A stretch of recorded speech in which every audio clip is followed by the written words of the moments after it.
Today we're here with Stephen Presson, head of Douglas Elliman, Palm Beach, Florida. Today's real estate training topic is luxury short sales. Here's more. Okay, today we're going to talk about luxury short sales, how common they are in today's market, how to handle them, and also from an agent's perspective, how to also market and get more of those listings in your inventory. Today, currently in Palm Beach County, there's roughly about 37,000 plus homes for sale. And don't please be alarmed by that number, because actually the inventory has come down considerably in the last couple of years to where it was in 2005. But short sales right now are about 28% of the market, listed homes and properties for sale in Palm Beach County. There's roughly about 10,000 short sales listed on the market.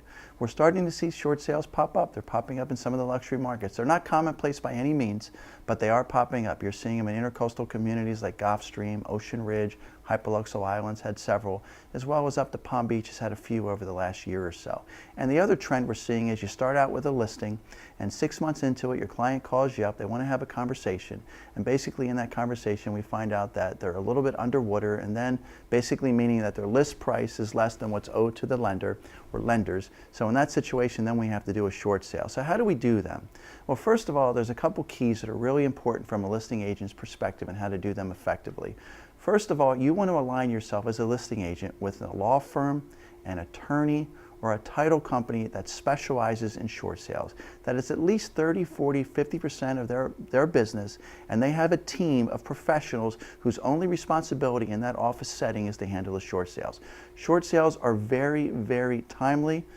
The process can be very long, it can be very demanding and tiring. Sometimes ultimately you're going to fax over paperwork to a lender or lenders multiple times because it was either lost, misplaced, was never found. It's a very tedious process, as well as the laws, rules, and regulations that you have to adhere to are changing consistently and rapidly in today's market. So the first thing I can advise you to do is just team yourself with a company, a firm, an attorney, or title agency that specializes in short sales, that has the teamwork. The biggest responsibility you have as a listing agent is getting an offer. Now, a lot of times an agent will just get the first offer that comes in and they feel that that was what their job ultimately was, and it's really not. Your job is not just to get an offer, but ultimately an offer that you feel can eventually close. Otherwise, we're just wasting a lot of people's time, resources, as well as, most importantly, your own as an agent here. You guys work hard enough. So the first thing we want to do is we want to get a price that's give or take within 10, 15, 20% of market value.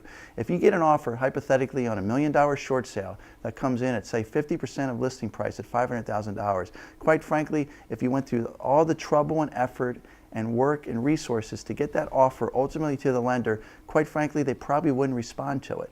Now, you get it within 25, 15%, give or take, then it's a discussion point.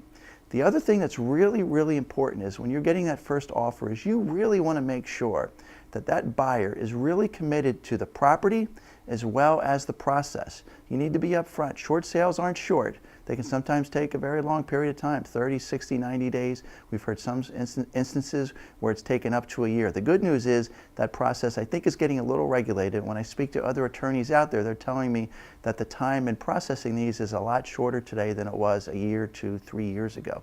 So really, when you get that price, make sure it's within, give or take, 15%, 25% of market value. Something that's a starting point or a discussion with the bank or the lender. When you talk to your prospective buyers, especially the first offer, you can't guarantee, it's not a pre-approved price, there's no such thing as that, but give or take within market value, we're starting a discussion, or really ultimately a negotiation process, because ultimately that lender will assign a negotiator that will negotiate the property. Typically the first offer isn't taken automatically unless it's really, really in line with the market and all the other numbers line up accordingly. So basically we're starting a discussion point. Make sure your buyer's committed to the process. If they're looking for an answer in 30, 60 days, or they're going to continue to look to find another opportunity, ultimately you really don't want to invest your time, your resources, and most importantly, the most important person here is really your client, which is the seller. You're on their side. So if they're going to make a commitment into that buyer, because that buyer is getting a pretty good value if we're able to make this work with the bank and lenders, we want to make sure that they're committed, because ultimately the seller is just looking to get this whole process behind them.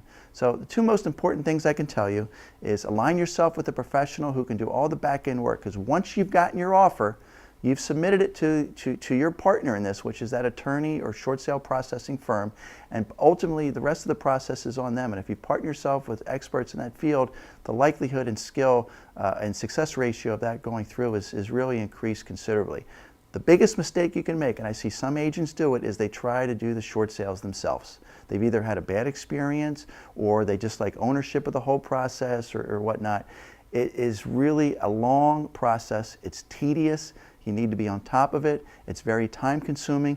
I tell my agents, hey, get that offer, align yourself, partner yourself with an expert in the field, and get out there and find some other opportunities. The second thing I'd like to discuss just a little bit today is, with these short sales popping up more and more in the marketplace, how can we get them?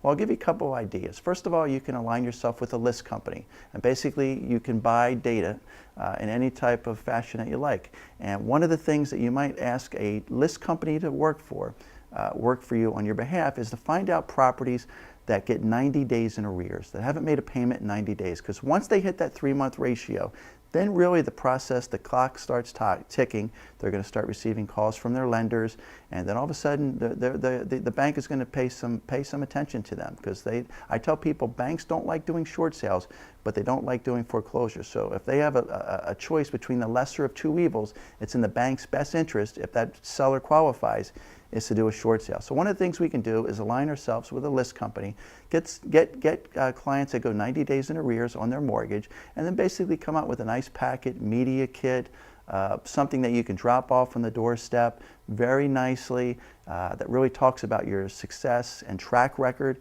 If you've aligned yourself, and you've only done a few, but you've aligned yourself with a firm that specializes in these, that has a long track record, you can use some of those numbers as you partner with them to basically get yourself a foot in the door.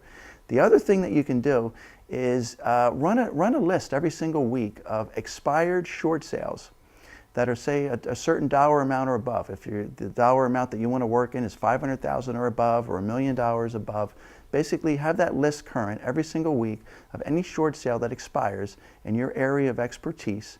That's $1 million or $500,000 or whatever your number is. And then the same thing I might recommend there is to put out a media kit. The third thing you can do, I'll throw one more in, is a lot of these attorneys get these opportunities.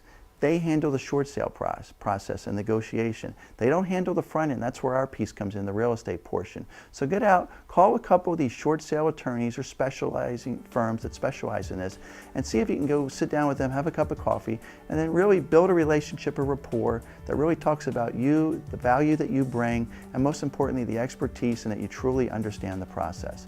So anyway, thanks very much for your time. Hope you learned a few things today, and see you next time. Today's real estate training videos were brought to you by Stephen Presson of Douglas Elliman Palm Beach.